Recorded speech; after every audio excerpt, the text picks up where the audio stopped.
Hi, I'm Amaya, and welcome back to my channel. Recently, there has been a ton of discourse around the group Saint Satine and their promotional decision to have 3 members promote the group attending different events before their final member was publicly announced. But this got me thinking, when groups do public events before we even know their final lineup, are they trying to sell us on the music or on the members? You may be saying, of course they want us to like the members, but this goes to a deeper issue and explains why K-pop companies are so bound by fans' opinions on members' personal relationships and their appearances. While parasocial relationships are good for building strong, loyal fan bases, I have a video on that, I'll link it in the description box. K-pop companies also have to be very careful to avoid large public mishaps. The first time I remember seeing groups that were initially marketed on personality was on X Factor with Fifth Harmony and One Direction. One Direction was formed on the British version of X Factor back in 2010, and Fifth Harmony was formed on the US version in 2012. In both versions of the show, everyone came in as an individual, and they were assembled into a group by the judges panel. The little girls are gonna love him. You are all, as you are, invited to the judges' home. Both groups made it really far in the competition but didn't end up winning. And this gave them a kind of struggle story where the fans can feel really bonded to them. If the groups had won, it probably would have been cool, but you don't really gain anything from winning X Factor, to be completely honest with you. Who won The Voice last season? You probably don't know. It doesn't matter if you win or not. It's more about the fan base that they build from the show. And after these shows, both of these groups had large teenage kid fan bases that they could use to propel them into a success with the mainstream later on. On these shows, fans got to see the groups develop and form parasocial relationships with them before the groups even debuted. Remember, on shows like X Factor, they are performing covers of pre-existing songs. They're not writing their own music. So at this point, fans could be interested in their talents, in their abilities, but not in the music that the group was going to sell later on. The K-pop industry, as we all know, has been using this method for years to great success. Every major survival show group has garnered a big fan base before debut, and it seems like every new group is breaking records and getting nominated for Rookie of the Year whenever they pop up. Now let's talk about the group that inspired this video, Saint Satine. The 3 members we knew were going to be in the final group from its announcement were Emily, Lara, Emily, Lexi, and Samara. I combined those 2 names. We saw them attending events like Coachella and Billboard's Women in Music event. Remember, they had not released any music at this point. Now, with only 2 songs, We Ride and Party Before the Party, that were featured on their survival show, Saint Satine has amassed millions of followers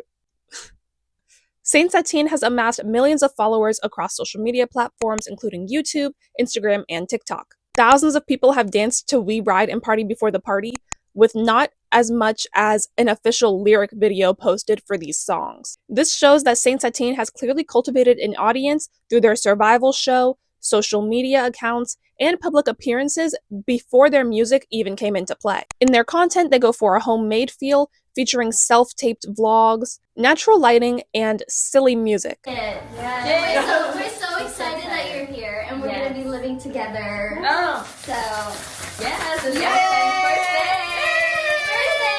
They're very reminiscent of late 2010s to early 2020s style vlogs, and this is definitely a calculated move to make the girls feel relatable to their teenage young adult audience. Personality is a big thing that people are being sold on now, even outside of the music industry. Someone who comes to mind for this is someone like Hailey Bieber. She has a makeup company called Rhode, and the strange things that she'll do in images to promote the company end up becoming kind of soft trends online. This is the same thing that comes to mind with Kendall Jenner's white tank top. Kylie did the no part slick back, which is really just a ponytail. I think this shows that people really want to identify with the people that they follow online, so much so that they're willing to copy things that look a little weird. For example, Hailey Bieber did a shoot for Rhode Beauty where she used like some type of facial cream and then swiped it with a comb, and you saw people repeating this on TikTok as though it was something normal to do, even though that was not a normal thing and she only did it for the shoot. More interesting for this is kind of like Jada Wada is kind of like a hairstyle trendsetter. So whatever hairstyle she does, you'll see other people doing the very next day. And it's not so much that she's creating new hairstyles, it's just the fact that if she does it, other people will do it. So even people who are not particularly entertainers, right? She's not a singer or a performer. Hailey Bieber isn't a singer either. She's more of a socialite, business owner. People still want to identify with the personalities that they support. Back to music, Hybe is not new to this concept at all. They actually use this for most of their new groups. Almost every entertainment company uses this method to promote their artists, and that's because it works. When we talk about K-pop specifically, this is basically Wake One's whole thing. Do a survival show, make the trainees popular, get a lot of attention for the show, and then put out whatever music you want to put out with that group of people who are already guaranteed to have fans because they've watched hours of this show. If people are already attached to the members of a group before debut, they'll put their money up, pay to see them in concert, and promote them for free online. Girl Set is using this method right now to keep interest up while they have no new music out. While it's very rare to see a Western artist do a press run with no new album, collab even, or performances announced, Girl Set is kind of taking from that K-pop method of just keeping your name out there all the time, even when you're not trying to sell us anything. In a Forbes interview, music industry executives said that the best way to gain your first 100 fans were to interact with them, making everything into a meet and greet, show the artist behind the music, and take every opportunity to perform. Now, the entertainment industry asks, why should we stop at our first 100 fans instead of doing this with everyone? Another example of this manufactured authenticity is how now artists have official fan pages from debut. Some famous examples of these well-known fan pages are famous and well-known? I hope so.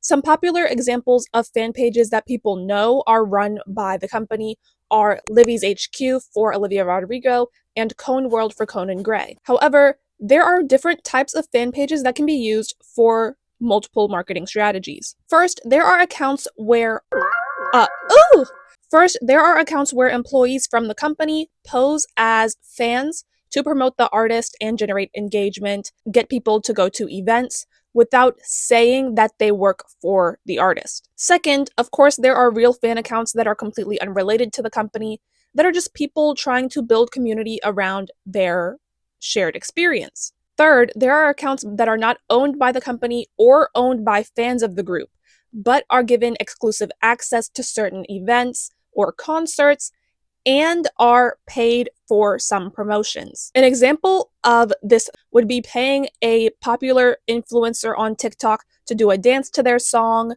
give a positive review, or come out to a live session where artist A performs to post it for your fans. Now your audience is exposed to a song they wouldn't have typically heard, and they're not really aware that it's an ad.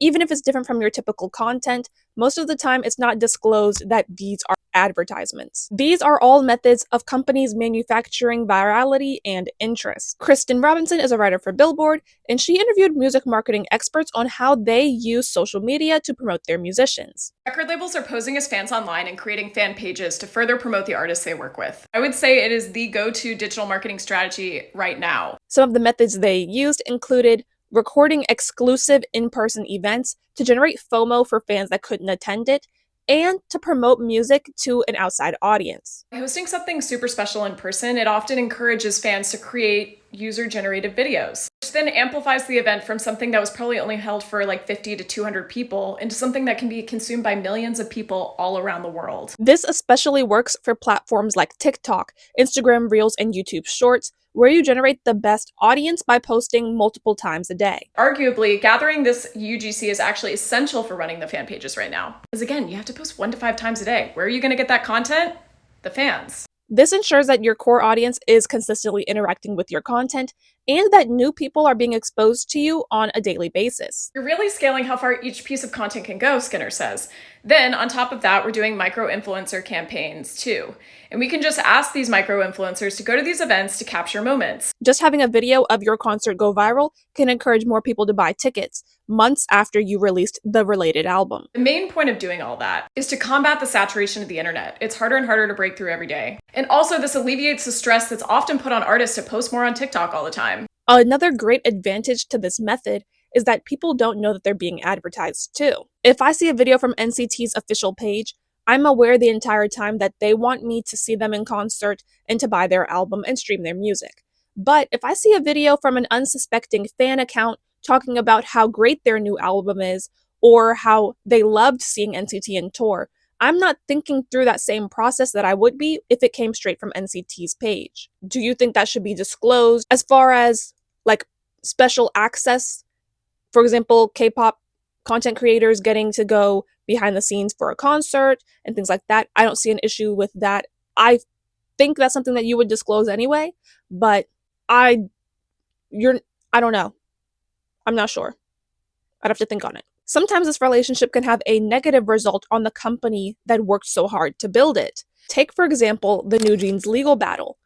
New Jeans company spent years convincing us that New Jeans were great, they have such a great friendship, the members are super nice people, and then they kicked Danielle out of the group.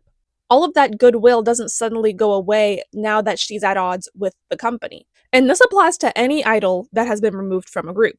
People spent years supporting them, seeing them in concert, paying for bubble subscriptions and fan memberships, buying their merchandise, collecting their photo cards, and watching live streams. All of these positive feelings don't suddenly go away because a member leaves a group.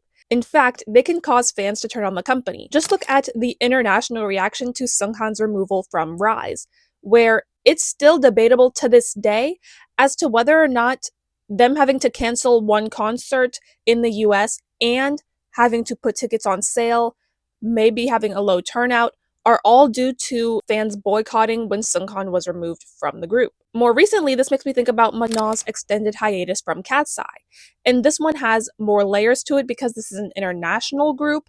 She is the only Black member in the group, and they really pushed diversity when they were promoting Cat's Eye, but we have really seen an outpouring of support for her and questions towards Hybe and Geffen for what's going on.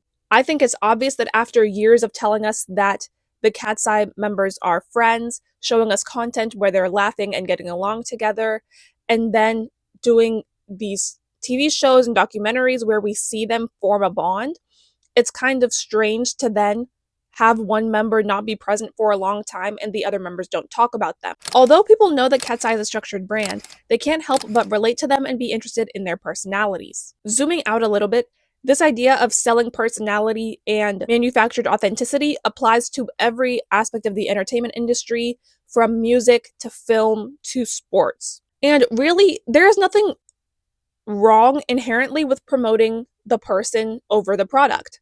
There are tons of brands that are only popular because of the person behind them. I think of Skims, for example.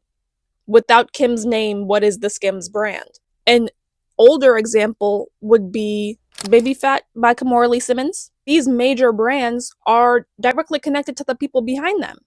It's like a huge part of the selling point. And I don't think anyone would argue that there's something really wrong with that. I think the gray area comes in when we don't know what is an advertisement and what's not, allowing companies to influence our decision making without us knowing. What do you think? Let me know in the comment section down below. While you're there, don't forget to like, hype this video, and subscribe, and I'll see you guys in the next one. Thanks for watching. Bye!